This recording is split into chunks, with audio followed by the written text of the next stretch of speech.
Hey guys, welcome to Top 1%. And in today's video, I'm going to give you 5 exercise hacks to save your precious time.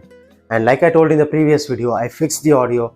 I got a new wireless mic, so now I can record audio and video in the same device. It makes my job of editing a lot more easier. So let's get started with this video without any further ado.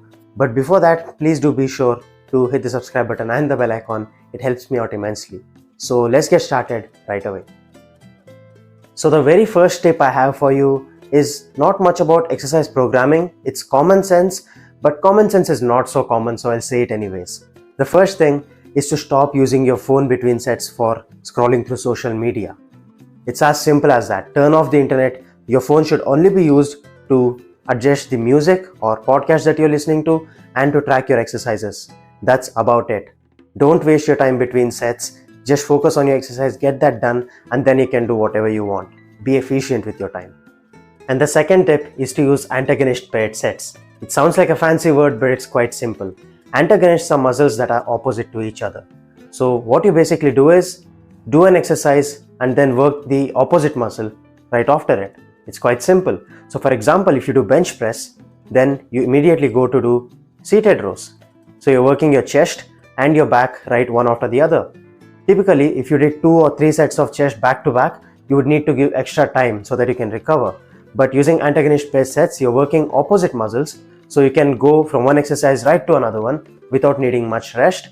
While the muscle that you worked first gets recovered, the other one finishes its work. So it's very time efficient. If I'm in a time crunch, this is definitely something that I use in my training routine.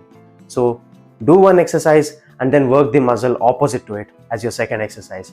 Do that alternate until you finish all the sets of both exercises. This is an absolute time saver for me, and you should definitely consider it as well.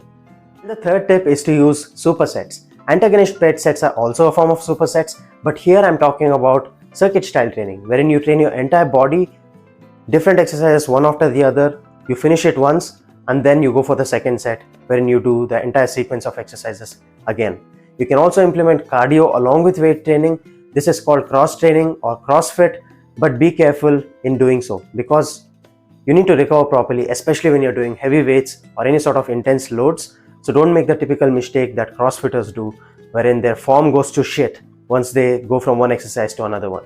Choose the proper weight, give it the right amount of rest, and implement proper technique. That's something you should always keep in mind. And the fourth tip is to use drop sets. So drop sets is where you use the same exercise, but after you finish one set, you immediately reduce the weight and then continue the second set without any rest. And then you again drop the weights and continue the third set without any rest.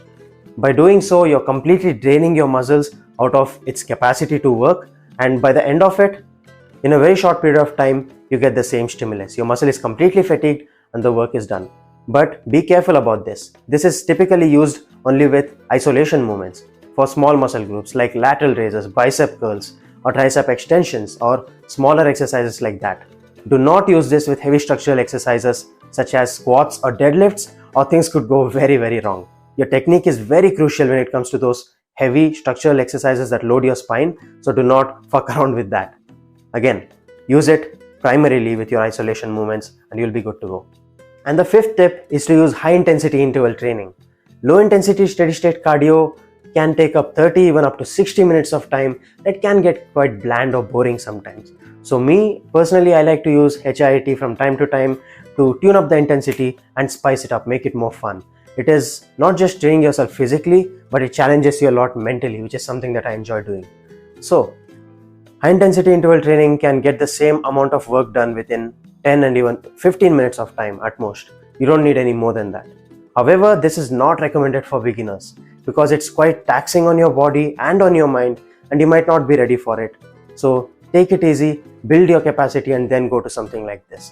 And even if you are doing HIIT, I would recommend doing non-impact forms of cardio, such as cycling, rowing, swimming, etc., instead of going for a run. Unless you're an athlete whose sport demands him to run, the risk to reward ratio is not worth it. At least that's what I think. So weigh your risk to reward, see where you stand physically, and see if HIIT is something that fits you. It's good for you. And if you're doing HIIT, this is another thing that you should know, the work to rest ratio. That is typically between 1:5, that is the minimum amount of work is to rest ratio, So if you work for 10 seconds, you're giving 50 seconds of rest. That's 1:5 ratio. It can go as high as 1:20. So that's HIIT. Give it a shot if you like it. It's definitely something that's a lot of fun. I'm feeling generous today. I told you I'll give you 5 exercise hacks, but I'm going to give you a 6th one. So here it goes. Skip your warm-up. You don't need it. You can save those 10 precious minutes.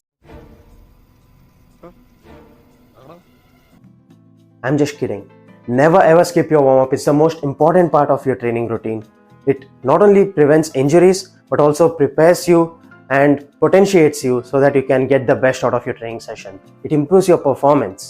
So it's really important. If you think warm-up is boring, you can take a look at this video right here I made some time back, which walks you through my entire warm-up routine that's very effective, very quick, and it's not as boring as typically just running for 10 minutes on the treadmill.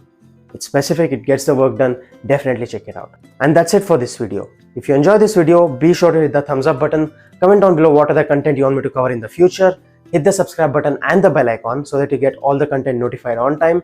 And until next time, take care, stay hungry.